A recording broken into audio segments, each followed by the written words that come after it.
We have a lot of people here, so we're going to try and get a couple of extra chairs because some people may dribble in. If you haven't already, please help yourself to, what are they called, clementine. Remembering that the peel and the paper go in the other bowl because I'm a composter, and also, as you know, service workers are on strike. We don't need to add to the burden of people taking care of the building. So we take care of our own stuff. We do that anyway, whether they're on strike or not. We come. All right. I'm Edie Ruggles. I'm the director of the Unit for Criticism and Interpretive Theory. And as always, I want to begin with the land acknowledgement before proceeding to other matters. A reminder that we are on the lands of the Peoria, Kaskaskia, Kankashaw, Wea, Miami, Mascoutin, Ottawa, South, Meskwaki, Kickapoo, Potawatomi, Ojibwe, and Chickasaw nations. That one's taken. Lands that were the traditional territory of native nations prior to their forced removal. And as a land-grant institution, the University of Illinois has a particular responsibility to acknowledge the people of these lands, as well as the history of dispossession that have allowed for the growth of this very institution for the past 150 years. In light of this, we must strive to become a vibrant community inclusive of all our differences, with Native peoples at the core of our efforts. Now, before I proceed with the introduction of tonight's speakers, I want to remind you all that next week we have our only online speaker. In general, I just don't like online. I like it because I can't give people oranges, basically. And I know that doesn't keep my costs right? Next week, online will be Timo Stork on the subject of psychoanalysis. Online meaning you watch it from home? It's going to be it's going to be a Zoom. You watch from home. And the Zoom link is on, I think, as of today. Where's my trusty compatriots? They've gone. As of today, it's on the website. As of tomorrow, it'll be on the website, so you can find it there. Okay. Anything else we need to say about that time? No. Okay. I think it will go smoothly.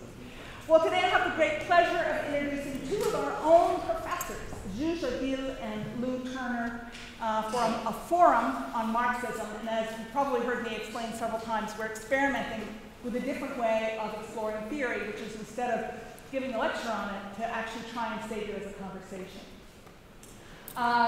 To introduce you both now, and then I'll invite you up in turn. Professor Turner is clinical assistant professor in the Department of Urban and Regional Planning. He served as Director of Research and Public Policy for the Developing Communities Project for 14 years on Chicago's South Side, and he is a founding board member of the African American Leadership and Policy Institute. He is the former managing editor of the Marxist humanist newspaper, News and Letters, and co-author of the book Frantz Fanon, Soweto, and American Black Thought. That was published in 1978, but an indication of its continued resonance is that it was reissued in 1986. And this was a text that circulated in the anti-apartheid underground of the Black consciousness movement in South Africa.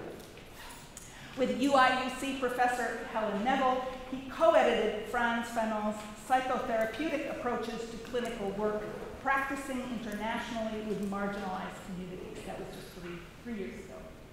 And our next speaker, our other speaker, Professor Zsuzsa Gille, served as director of the Global Studies program in LAS. And in addition to her home department of sociology, she also has appointments in the European Union Center, the Russian, European, and Eurasian Center, the Department of Geography, and the Unit for Criticism. Lou, are you affiliated with the Unit for Criticism? No. Okay, we're going to make that happen. Talk. She's published a lot on the theme of waste in ways that just absolutely astound me because I'm interested in it, as you know, because I always talk about composting. Notably, she wrote From the Cult of Waste to the Trash Heap of History, The Politics of Waste in Socialist and Post-Socialist Hungary, 2007. She co-edited with Maria Todorova, who was also a UIUC professor, a book called Post-Communist Nostalgia in 2010. In 2016, she wrote a book with a wonderful title, Paprika, Foie Gras, and Red Mud. It's actually a very sad book. the red mud part. The Politics of Materiality in the European Union. And then she's co-editor of the Routledge Handbook of Waste Studies, which came out in 2022, and also co-editor in 2020 of the Socialist Good Life, Desire, Development, and Standards of Living in Eastern Europe. She actually has a lot of things that I could read. And with regards to the theme of this modern critical theory lecture series, she has a very exceptional credential, having attended the Karl Marx University in Budapest for her BA degree, which is kind of, who can say they went to Karl Marx University? All right, so the format will be as follows. First, we're going to hear from Professor Turner. And I've asked the speakers to kind of try and keep it to 20, 25 minutes, which of course is impossible. We can acknowledge that from the get-go. And then we'll turn to Professor Gille, and then we'll sit together and have a conversation, initially between the two of you, I expect, but also just open it up to the room. I hope that this is going to work. This is, here are our test kits. All right, with that, please join me in welcoming our speakers.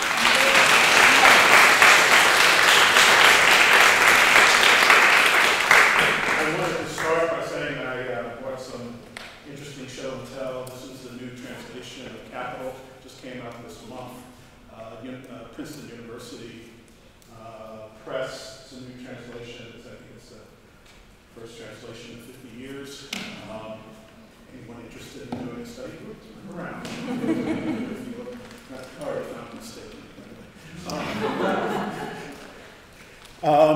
There's some other show and tell stuff I'll bring up in the course of my talk, particularly on Marx and the Global South, the work that he did. But I wanted to begin, since this is modern critical theory and unit for criticism. You guys got a lot of critical stuff in there. And as we know, well, perhaps. Thank you. We don't know, Marx had a lot of fun with, the young Marx had a lot of fun with criticism and critical criticism and criticizing the critical critics, that kind of stuff, particularly in the Holy Family and German ideology. You kind of get lost in all the people who's making fun of this in this day. I did want to mention, because you guys had a speaker on Hegel last week, which I really enjoyed. I'm also a Hegel scholar. I belong to the Hegel Society of America. I sat on the council for one term of the Hegel Society of America. So I do a lot of work in Hegel as well as in Marx. And as a Marxist humanist, one of the things, or a major thing of my work, is Hegelian Marxism, which was also what Lenin was. The philosophical notebooks of Lenin on Hegel's Science of Logic, looking for his volume 38 in the collected works. And my mentor and comrade and colleague, Ryan Levis, who spoke on this campus, by the way, on revolutionary feminism back in the 1980s, and published her talk that she spoke on here. She was the first to translate into English Lenin's philosophical notebooks in her book Marxism and Freedom, and she was the first to publish, translated into English, Marx's 1844 economic philosophic manuscripts, also called the Humanist Essays. So he was immigrant in Paris. Anyway, I'm starting with this title, Ruthless Criticism. This comes from a letter that Marx wrote to his friend Arnold Guga in 1842 or 43, 42. They were talking about getting together publishing a journal, and Marx was talking about we have to not be afraid of the conclusions we come to. And it's a very, very interesting, I'll go through it in a minute, letter,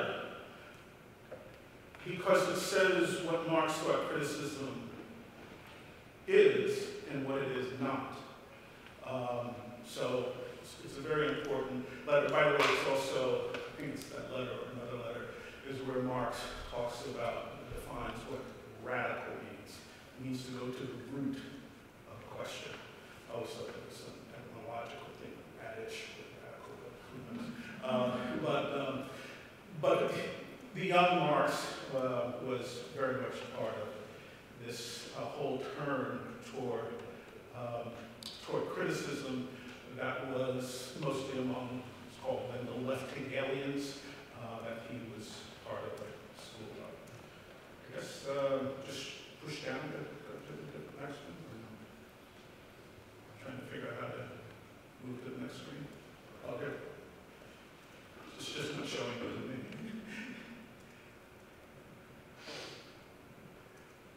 Okay. This is a quote from young Marx, since freedom is in the air these days. Freedom is so much the essence of human beings that even its opponents realize it. No person fights freedom, they fight at most the freedom of others. Every kind of freedom has therefore always existed, only at one time as a special privilege, another time as a universal right. And then this is from Hegel. This is from the philosophy of spirit. When individuals and nations have once got in their heads the abstract concept of full-blown liberty, there's nothing like it in its uncontrollable strength, just because it is the very essence of mind, and that as its very actuality. If to be aware of the idea, to be aware, that is, that human beings are aware of freedom as their essence, aim, and object, is a matter of speculation. Still, this very idea itself is the actuality of human beings, not something which they have as human beings, but which they are. So it's important to understand the tradition that Marx is coming out of in terms of how he understood freedom. Okay, it's not syncing. Does it take a while to?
Spectre of Marxism.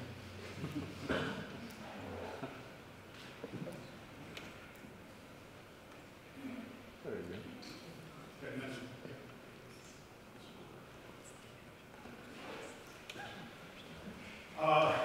I wanted to do a very sharp juxtaposition. We're going to look at the very young Marx and his 1837 letter to his father on his first semester at the University of Berlin. I assume this should resonate with students in this room of young Marx, writing about his first semester.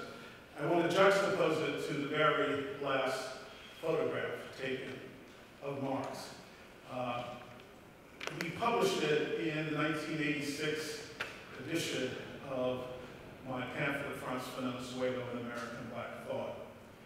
And I did it, and I'm doing it now, really to mess with you, to ask you, where is Marx? It's not a Jeopardy question.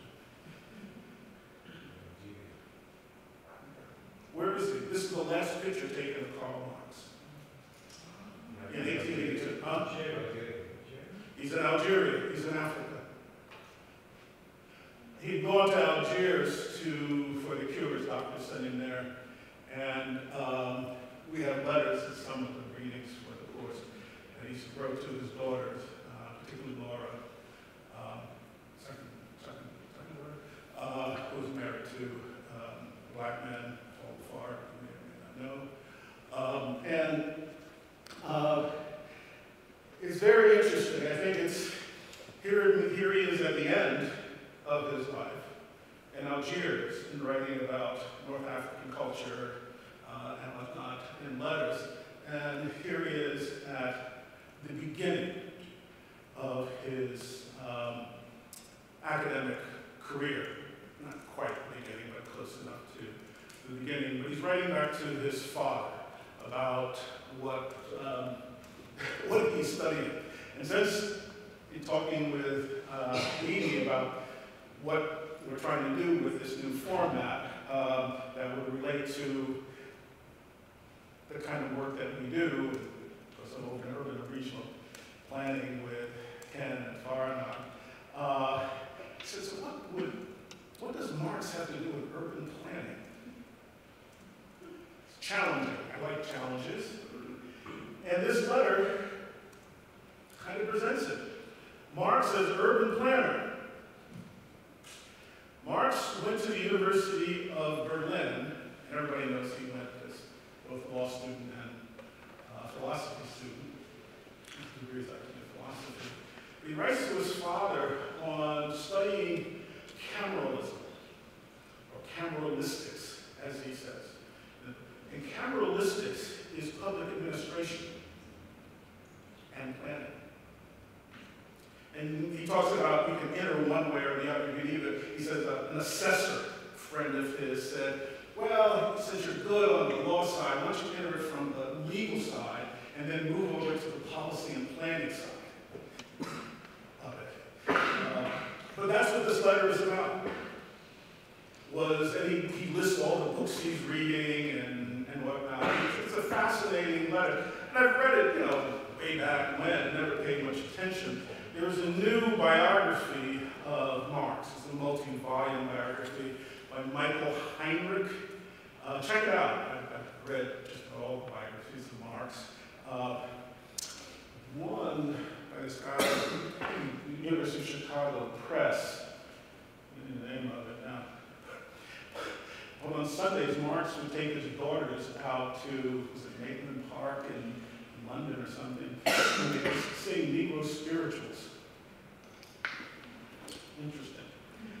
So, biographies are very interesting. Anyway, Michael Heinrich is writing a multi-volume work. I think they got up to 1845 he's gotten up to 1845 in it. And he talks about this whole period of Marx's life. And like probably most people who've been, for the most part, fed on quote-unquote orthodox Marxism, which I was not, frankly. Most people think that Marx's break was over religion. Heinrich makes the case that it was actually over art. That Marx had wanted to be not a lawyer, and this is very interesting. He wanted to be a poet. And he said that he wrote a lot of bad poetry, he said to Jenny, his girlfriend at the time. And I think he burned some of it later on. But he's talked about in this letter sending 3 volumes of poetry to her and whatnot. But he wanted to be a poet. More importantly, his father supported him. His father was a lawyer. And his father supported him. And so Heinrich tells this narrative. I was scratching my head, so what is it? Why would his father support him in this? Was his father wanted to be a poet?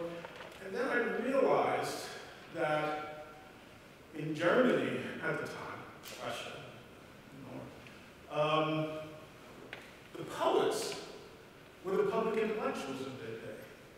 Goethe, Lessing, Schiller. That's what he was aiming at, Heine, more radical. That's what it was. And so his father supported him. Actually got, I think, his only published poem, poem published was due to his father. So his father supported him in it. But anyway, he's going to be a poet, and Heinrich tells a story. he was taking a class from one of the Schlegel brothers. It's two Schlegels, I think it was Wilhelm and August Schlegel. I think he was taking a class in literature and poetry from August Schlegel. And then he read in Hegel's Aesthetics, Hegel's critique of Schlegel's on the question of irony. And Hegel's tore that guy up. I mean, this is actually both of them. This is where irony becomes a big thing in discourse, modern and post-Enlightenment discourse. And Hegel kind of tears, and he's, according to Heinrich, that's the thing that broke Marx away from following a course in poetics. And in this, you'll see not only a lot of stuff about law, but also about philosophy. Okay, guys. This, he describes some more about what he's doing. He's going to write a new system very early on. He's a systematic thinker. He thinks systemically about matters. Again, 19-year-old graduate student, University of Berlin, Karl Marx is thinking about creating a new system of law. And again, in cameralistics or cameralism, which again is public administration, mostly in Germany and France at the time, the idea of public administration and the state is very, very uppermost in what a young academic would think of as a career path. And so that's what he's doing. So Marx engages the state very, very early on in his life. He goes further. Again, this letter is fascinating. He goes further in discussing with his father his method of proceeding in analyzing various aspects of public administration and the like. And he talks about this thing about formal abstraction and material abstraction. This becomes important because when you do get to the full system, which is, I couldn't fit everything in. It's actually 6 volumes of Capital. It's not 3. There's volume 1, volume 2. Volume 2 is on the production process. Volume 2 is on the circulation process.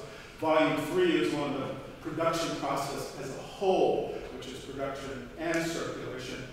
Volume 4, which is where I do a lot of my work, is called Theories of Surplus Value, and it's made up of 3 volumes, 3 books. Okay? So volume 4 is it's called Theories of Surplus Value. Marx marches through anybody who's had anything to say about the concept that he's created. It's called surplus value. Marx only takes credit for 2 contributions, 2 discoveries in political economy. Remember, Capital, critique of political economy. Why is it a critique of political economy? He only takes credit for 2 discoveries. One is a split in the category of labor. Labor and labor power. The use value of labor, exchange value of labor. The other contribution that he takes credit for is surplus value. That workers, that labor always produces more than it itself is paid. It always produces a surplus. So the idea of different levels of abstraction begins right away. So volume 1 of Capital operates at one level of abstraction. Volume 2 of Capital, which is about the circulation process of capital, which threw a lot of Marxists at the turn of the century. The 20th century, when it came out, when Engels published it, Marx had passed away in 1883. He only saw volume 1 published, but he left all of his notes there and directions, instructions for Engels, and Engels published volumes 2 and 3. So volume 2 of the circulation process operates at another level of abstraction. And here, I should throw in my urban planning piece a little bit. One of the few people who's actually done justice, in my view, we could disagree on it, but one of the people who actually has done justice to volume 2 of Capital is David Harvey, who's done some very good work using Marx's concept of the circulation process to understand cities and how they operate. And, you know, there's primary circuit, secondary circuit, tertiary circuit, all kinds of stuff. And we can get that in the discussion if you want to. But, so there are a few people who have really dug into volume 2. David Harvey is one. It threw many Marxists, including Rosa Luxemburg, for a loop when it was published. Was it 1887 or something? When Engels published the circulation process.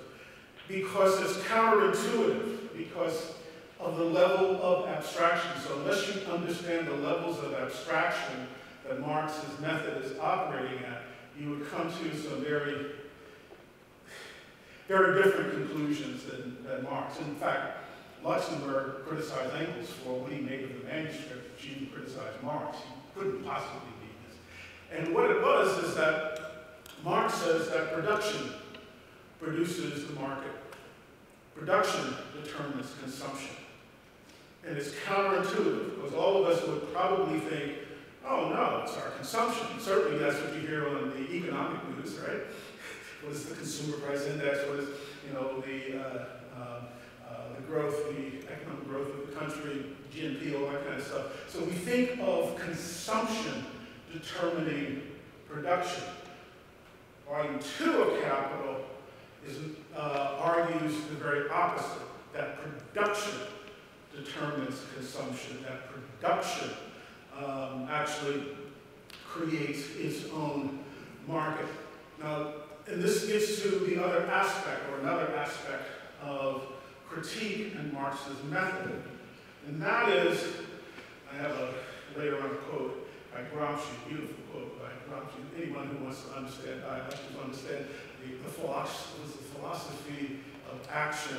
The first thing you have to understand is contradiction, and that you, the thinker, are part of the contradiction. And so it's, you have to, Marx means that anyone that pursues his line of thought has to consider themselves within the world, within the objective reality that they themselves are studying. Luxemburg lived in the period of imperialism, when imperialism at the end of the 19th century was raising its ugly head and whatnot. And she wrote passionate, beautiful. She saw imperialism before Lenin saw imperialism. I mean, she was talking about imperialism in Africa and whatnot. I mean, it was very beautiful, and in the Middle East. And so she could not believe that capitalism couldn't exist without markets, foreign markets, and that Marx couldn't possibly mean that, because Marx, in creating the framework for volume 2 of Capital, circulation process, he abstracts away the world market. You have a chemically pure capitalist system in society in which everything that is produced is sold. And he shows you that even with that, a perfect capitalist society will end up in a crisis. And so she just couldn't believe that, you know, because again, she was, well, but Lenin understood it, because Russia didn't have any markets. He actually grasped Marx's point. So you have these two great revolutionary thinkers, because they have their location, where they're situated, they see different things about what Marx is saying about capitalism and capitalist development. And then volume 3 of Capitalism brings it all back together, has perhaps the most significant law. Marx kind of lays out a number of laws, which kind of goes back to that letter to his father, trying to determine the laws that govern a system, the laws that govern a state, laws. So you have the law of value, which we need to talk about, particularly in relationship. Oops, sorry, no argument here. We need to discuss the law of value, particularly when it comes to this notion, which I think is specious, of racial capitalism. Just get ready, I'm ready. And the law of surplus value, the law of profit, and in volume 3, you have the law of the tendency of the declining rate of profit. One of the books I brought in show you how Marx is all over the place. There's been a couple of versions of this. It's Marx's mathematical manuscripts. Marx was into Leibniz's calculus, this tendency of the declining rate of profit from the calculus. And there's a lot of calculus in capital. So, volume 1, volume 2, volume 3, and the declining rate of profit is Marx's theory of crisis. And that's when he starts talking about the cyclical nature of the crisis that gets shorter and shorter. So, every 15 years, every 12 years, every 10 years, it gets shorter and shorter and shorter. And again, our positionality, we've lived through that. I've written a lot on the deindustrialization of the mid-1970s. I'm supposed to give a shout out to David Wilson since you couldn't be here, since I know David done work on that. And then obviously the so-called Great Recession of 2008, 2009. So the cyclical nature of the crisis is also what Marx indicates as well. And then lastly, volume 4. Volume 4 is essentially a huge, it's 3 books. It's a huge annotated lit review of anybody and everybody who's written on various aspects of value, and they have the concept of surplus value. They call surplus value profit. Surplus value is realized, it's expressed in 3 forms: profit, interest, and rent. I do a lot of my work on rent because I think that Marx's theory of rent is the historical materialist foundation of African American history and plantation slavery. In the second of the 3 volumes of theories of surplus value is where the overwhelming amount of his theory of rent, his analysis of rent, is located. And again, I've done a lot of work on that. Just lastly, I wanted to mention, since we had that earlier photograph of the very, very late Marx. This is Marx's ethnological notebooks. In the last decade of his life, actually both of these, he decided to study a new discipline called anthropology. Now, anthropology existed amongst philosophers, philosophical anthropology, but as an empirical science, it was new. And he spent the last 10 years of his life studying non-capitalist societies and studying gender in those societies and the role of gender. I have the 1844 essays up here. One of the 12 essays is called Private Property and Communism. And again, this is another light bulb moment. Marx's first system was not about class struggle. His first system was about gender.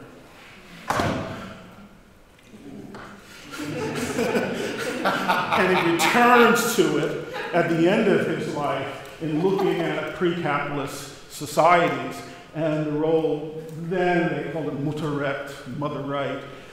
It wasn't correct at the time, but matriarchy, those kinds of things. And he looked at particularly Native American societies as well. The second book is continuation. Lawrence Kramer was the editor of these, by the way. He transcribed them, so I don't think you're going to get a translation. He actually just published Marx's own note in his polyglot. Marx will begin a sentence in one language, switch over to another language, and then in a third language, because he could read them. This one is called Asiatic Mode of Production, and this is Marx's note on North Africa, particularly Egypt and Algeria. And my last parting moment is that since next year is the 100th anniversary of Frantz Fanon's birth, the Fanon centenary, we have a new publication of articles by Fanon, particularly his clinical papers as a psychoanalyst and psychiatrist in North Africa, both in Algeria and in Tunisia. And some of the work that he was doing in studying Algerian or North African land tenure system, it's scary. Because he's doing the same analysis, coming to the same conclusion that Marx did in 1881, 82, about the role of land tenure. And then to make it really creepy, given the land statement that you give. If anybody knows about the Dawes Act in the United States, it's how the American government sold Native American land. It's the difference between possession and private property. Native Americans hold their land in possession as a community. The Dawes Act was a congressman, D-A-W-E-S. They figured they could get the land by allotting each Native American family a certain number of acres, make them private property owners. And everything that's left over is for the homesteaders. That's one of the ways they sold the land. Something to think about when you do the land statement. Thank you.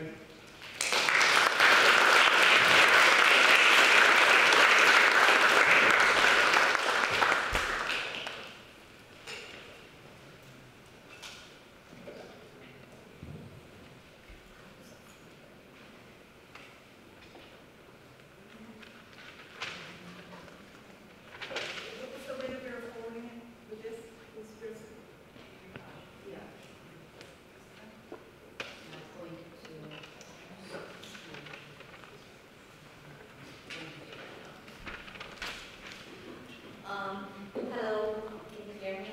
Yes. So lovely to see so many familiar faces. And Professor Turner, thank you so much.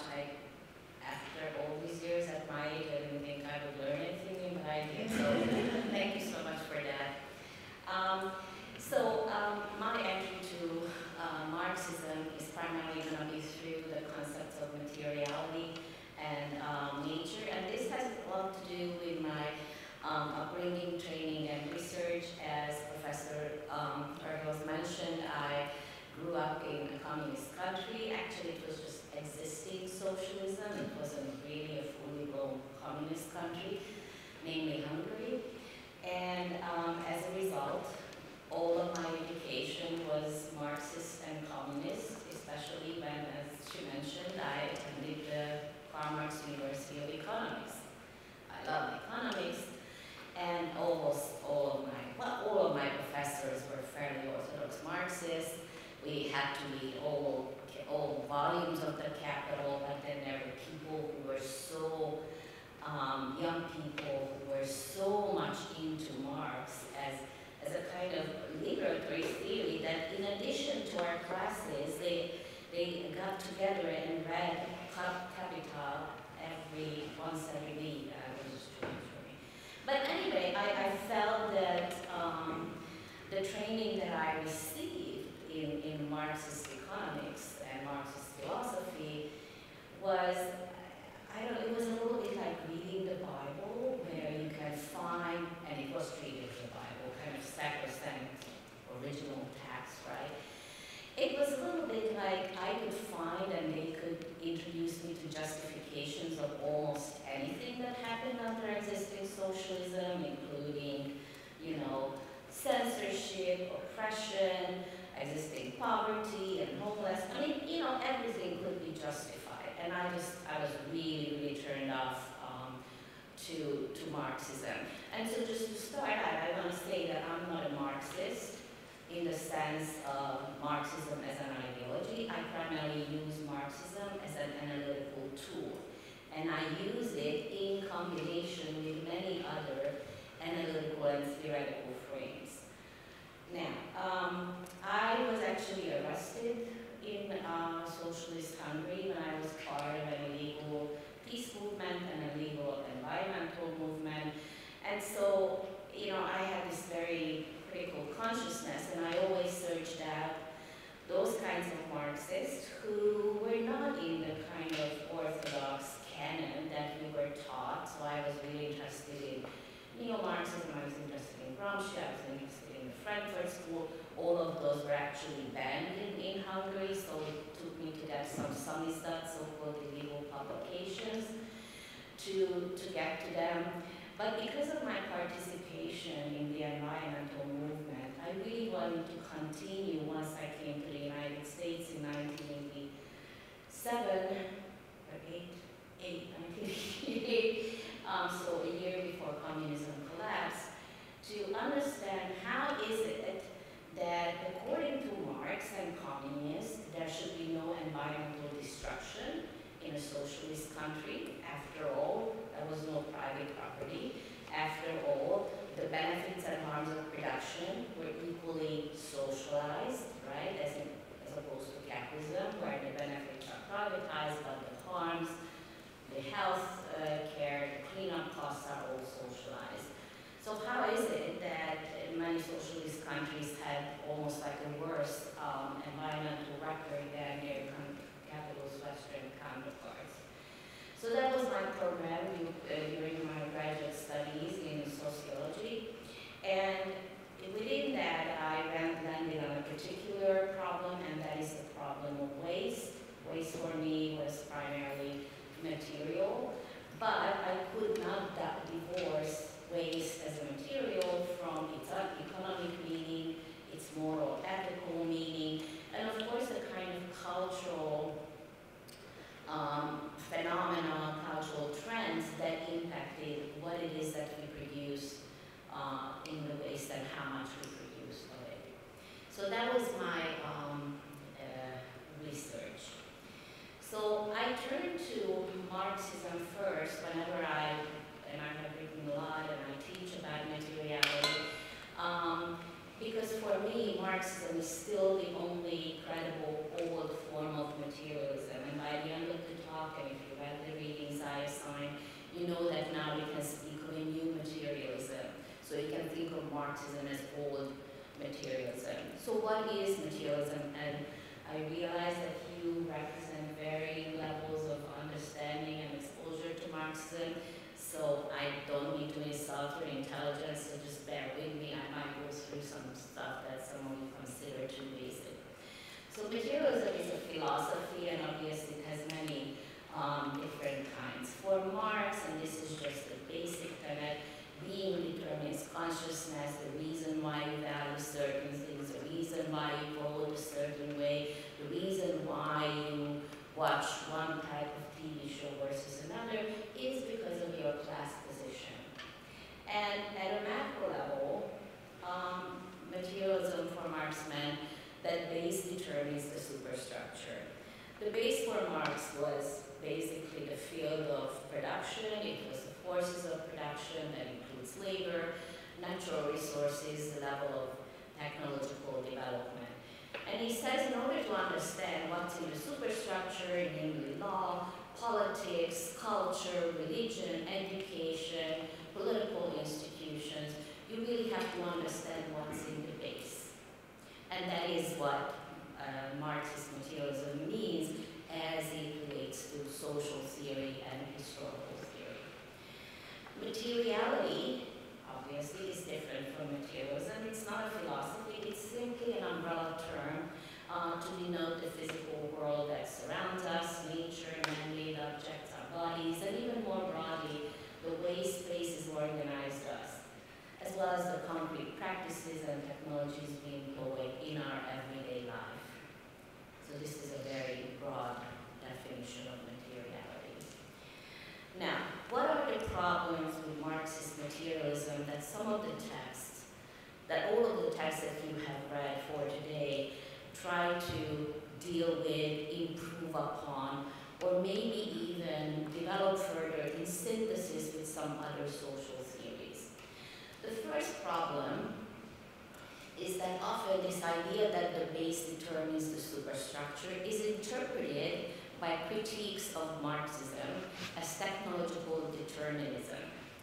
And this is the argument that you see very nicely developed by Mackenzie, who is a sociologist of science and technology, who is mostly known for his performative view of economics. What that means is that economics is not a discipline of science, it is rather generates a particular economic reality rather than simply describing it. So what does Mackenzie say about this view of Marxism as technologically determinist? Well, one of the things that he calls attention to is that when you look back at particular parts of Marx's writing, you see the role of labor in technological development. Remember, in the base, you include the forces of production. So not just nature, natural resources, the land, the river, etc., but also labor. And for Marx, labor is primarily an act of human consciousness, right? And so the minute you include labor, you get away from this view that what propels history forward, what can account for certain social revolutions, is simply technological development. So that is one way he tries to put that determinist argument or criticism to rest.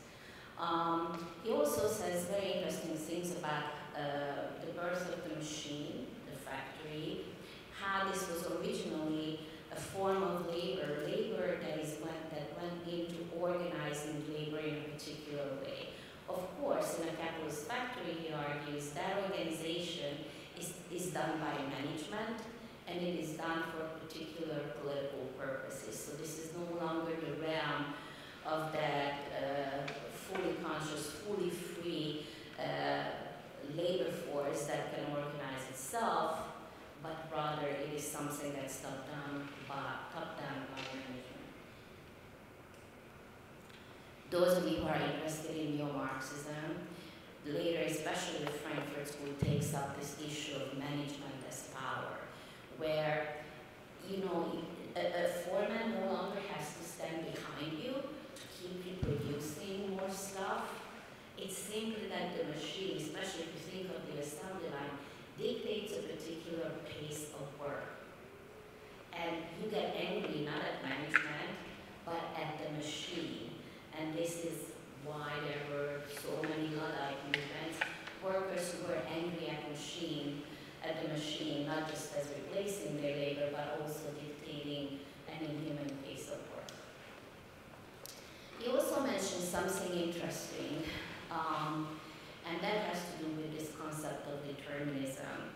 And we can look at many other neo-Marxists or Marxists from the 20th century who try to grapple with this, what is determinism exactly. And one of the things that he takes from Raymond Williams, this cultural materialist Marxist, is that it actually better understood as something that sets a limit to. So for example, as long as you're in a feudal society and your main mode of livelihood is agriculture, and most of the population is involved in agriculture, there are only so many things that can happen in the superstructure, right? So it sets a limit rather than determines what's going to happen. So I think this is a much more nuanced, if you will, also more dialectic view of the term determinism. But I think one of the things that it ultimately lands on as the kind of star argument against Marx being a technological determinist is the idea that the labor process is also a valorization process. As Professor Turner mentioned, in capitalism, labor is responsible for all surplus value, right? So when workers have to work in a particular way, at a particular pace, a particular amount, that is not so much about technology as much as it is about making sure that that production can produce surplus value and ultimately profit. And the relevance of this, especially for social scientist or sociologist of labor and industry, is it really debunks a lot of the arguments that were popular in the 1970s, for example, the skilling theory by Novo, who argued that the only motivation for management and capitalists to implement new technology is to make themselves independent of labor, labor's control over the production process, but also to make them more replaceable. And there are many studies, and McKenzie refers to this as saying that this is actually not true. We have many instances of technological innovation when a certain technological choice would have created more opportunities for controlling labor and making management more independent from the control of workers. So I think this is, I think this is so far, in my mind, the best kind of criticism of the argument that Marxism is technologically determinist. The second problem with Marxist materialism, and this is something I grappled with a lot, is that, of course, communism destroyed nature. After all, in Marxism, the only thing that produces value is labor. Nature doesn't produce value. And an example I use often is if you think about an apple tree, you would think that nature produced the apples. That apple tree has been there for decades. No one did anything to it. It's just there. And lo and behold, apple harvest, and I just go and eat the apple. That is surplus value, right? And Marx says not so fast, because actually even just the effort for you to lean down and pick up the apple that fell to the ground, or for you to climb up the tree and pick an apple is labor. So for him, nature can only produce surplus value if there's labor invested in it. So a lot of people became anti-Marxists who were green and environmentalists, arguing that Marxism is simply incompatible with environmentalism if we don't recognize that nature produces value, surplus value, independent of human beings. And this is especially a critique you see a lot with deep ecologists and certain biocentric philosophies. Now, here's a little proviso. And this comes from page 183 of Mackenzie's article. This is a quote from Labor. Labor is not a source of wealth. So far, so good. Nature is just as much, it's not the only source of, nature is just as much a source of use values, right?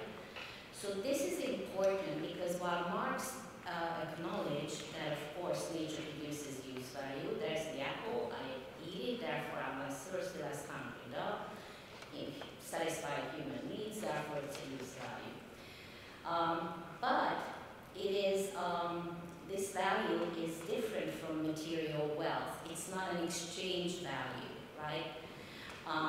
But it is dependent on it. So I think what Mackenzie is trying to tell us here is that even though Marx didn't think that nature by itself produces surplus value, capitalism and all societies are dependent on the use value that nature produces. And so the benevolent interpretation here, and I'm kind of open to this interpretation, is that if Marx appeared blind to nature's value-generating capacity, it was only because providing us a theory of capitalism, and capitalism is by and large blind to nature's value-generating capacity. After all, they don't have to pay for the air that they foul up. They don't have to pay for the water that they use and foul up, right? So this is what economists call externality, right?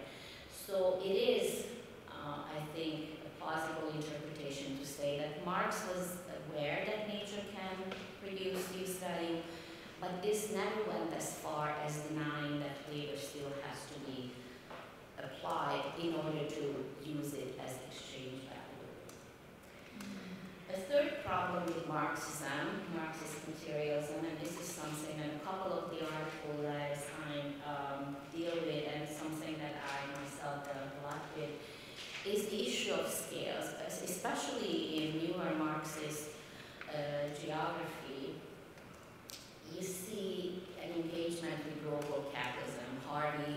obviously is one of them. The common criticism, including the vector network theory that I will come to in a minute, but also feminist Marxist geographer Doreen Massey, who's unfortunately no longer with us, argued that the problem with this Marxist epistemology, or the Marxist epistemology that is assumed in so many of Marxist political economy writings of global capitalism, is that they treat something that's at the global scale as general or universal, and what's at the local scale as simply some particular or concrete manifestation of the global and the universal.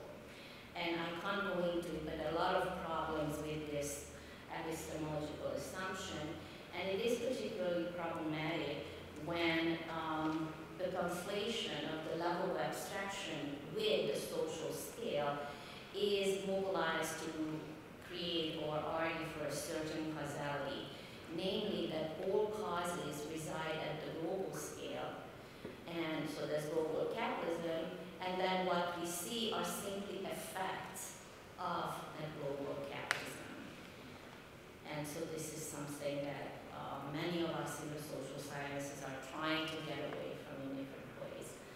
And finally, the fourth problem I decided to focus on today with Marxist materialism is dualism, and particularly the dualism of society and nature. The question here is, to what extent is society external to nature? And when environmental green thought or environmental red thought came onto the scene in the 1990s in North America, the extent of the engagement with this dualism was asking questions: to what extent is nature enabling or disabling or an obstacle to capitalist accumulation? And obviously the problem with that is that nature still here is assumed as something external to society, to capitalism, rather than something, as we will see in a minute, something that is actually nature being produced within society. And of course, capitalism is also being a manifestation of particular natures, both at the macro level, global level, but also at the level of our bodies and cells. A corollary of this question is whether science and politics are separate, right? Because if society is external to nature, then all questions of society are dealt with social sciences and politics, political institutions, and then of course everything that is in the rubric of nature is something that natural scientists should be dealt with. Obviously, social constructionism, which was a sociological theory or kind of outlook, or even I would say an ontology in the late 1970s, argued that, well, yes, there is a reality, but how it appears to us depends on the age we live in, depends on our social position, depends on the interest of the people that happen to study that problem. So roughly that is social constructivism. So obviously social constructivists could not separate science from politics. Now, what is the origin of this dualism? Well, it is the Enlightenment. And so, if you don't mind, I'm going to do a little aside on the Enlightenment and come to conclude after a couple slides that Marx is well within the Enlightenment tradition. I was glad that Professor Turner introduced the concept, Marx's concept of freedom, which was so different from Hegel's. But the other thing that, the other concept that he coined was the realm of freedom. Sorry, and I was missing there. Marx argued, and this is early Marx, in class societies, nature appears as alien and dominating people, especially those without property. And think about this: if you're not a landlord, if you don't own a factory, then basically you have to sell your labor. And that means that you have to toil in the heat, you have to, do the drudgery work in a factory. For you, nature and materiality are just oppressive, right?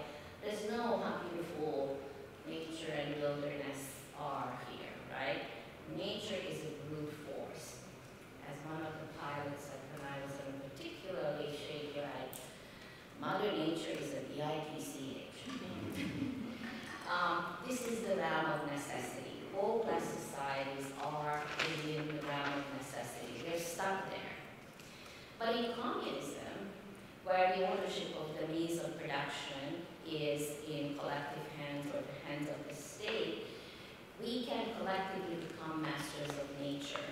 And that means that we can free ourselves from drudgery, we can free ourselves from the really stultifying and debilitating division of labor that we subject ourselves to and we are subjected to. We can now do different activities because communism takes care of our basic needs, and what we do in the form of labor is something that we do out of our sheer interest, and we do it as a way to exercise our human freedom. Now, what are the conditions necessary for this mastery in order to get to this realm of freedom? Obviously, technological development, right? As long as you have so-called low level of technological development, there will always be really horrible type of work and labor that has to be done.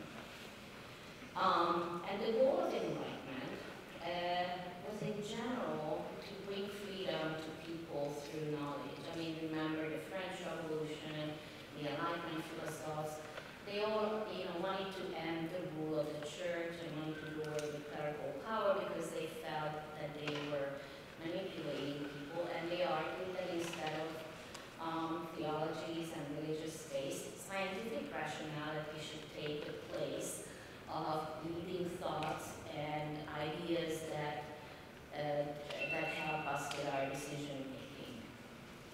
And obviously, Enlightenment argued that if you master nature through knowledge, people will feel more secure, and therefore hunger cannot be used to manipulate them. Right? If you don't have sufficient mastery of nature, that means that you're hungry, you're cold, you're afraid, and religious and other political actors can easily manipulate that. A very good example of this that I use in my classes is when Columbus went to Jamaica, and he proved to the indigenous people there his superiority and therefore commanded their obedience with pointing to the lunar eclipse. He already knew that there would be a lunar eclipse, but indigenous people didn't. And so knowledge, if it's not open and accessible to everyone, according to Enlightenment people, it can become a source of oppression. Now, Marx is obviously within this tradition of Enlightenment. He clearly endorsed human mastery of nature, even MCT in its specific form in capitalism. And obviously, communism, he argued, can only happen at a high level of technological development. Why? Well, because otherwise you just distribute poverty equally. And many liberal critiques of existing socialism say that that's exactly why communism collapsed in Eastern Europe. Because it was just, everybody was equally poor, more or less.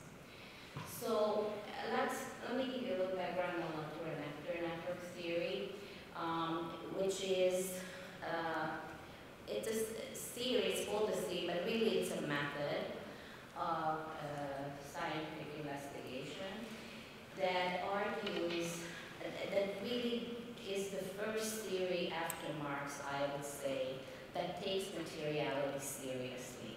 Although actor network theory is not materialist in the sense that I defined it at the beginning. Instead of classes, for Bruno Latour and many of his collaborators, people don't belong to classes. They are simply actors and actants, and they are always already hybrid, which means that non-human actors, this table, this room, the air, are equally producing or participating in producing our social reality. Obviously, this was against essentialism, arguing that this is a human and this is a non-human. And it was also against social constructivism, because social constructivism, if you recall, argued that it's we social scientists or socially implicated subjects who somehow define our own reality. Actor network theory takes that power away from humans. It decenters human action and human consciousness. New materialism is the last theory I wanted to get to. And as you saw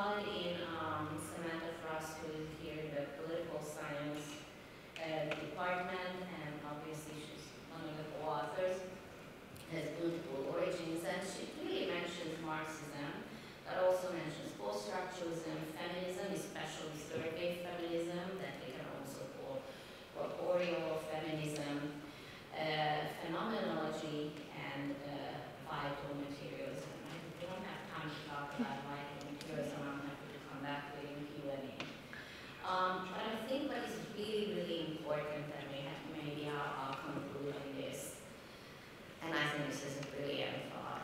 If you think back of how the physical reality appeared to people and scientists in the time of Marx, that matter was somehow static. You could hold on to it, right? It was mechanic. Most of the dynamisms that physics, Newtonian physics described was mechanic, right? Things had fixed qualities, speed, mass, volume, right? And all of these things, the assumption that the material world is this set of fixed things, allowed us for a certain control through our knowledge of these fixed entities. But G.R. Gille's argues that today's knowledge, whether you look at biology, neuroscience, ecology, geology, you name it, we get a very different view of what matter is. Matter today, and you don't even need to go to the subatomic level, even if you stay at the atomic level, is much more indeterminate. It can be influenced, think of the Heisenberg principle, it can be influenced by our human consciousness. And the causality is no longer mechanic, it's much more complex. Multifactorial causality, the same causes can produce different outcomes, so it's very, very complex. And so she argues that in the face of these new developments in the sciences, we need a new materialism.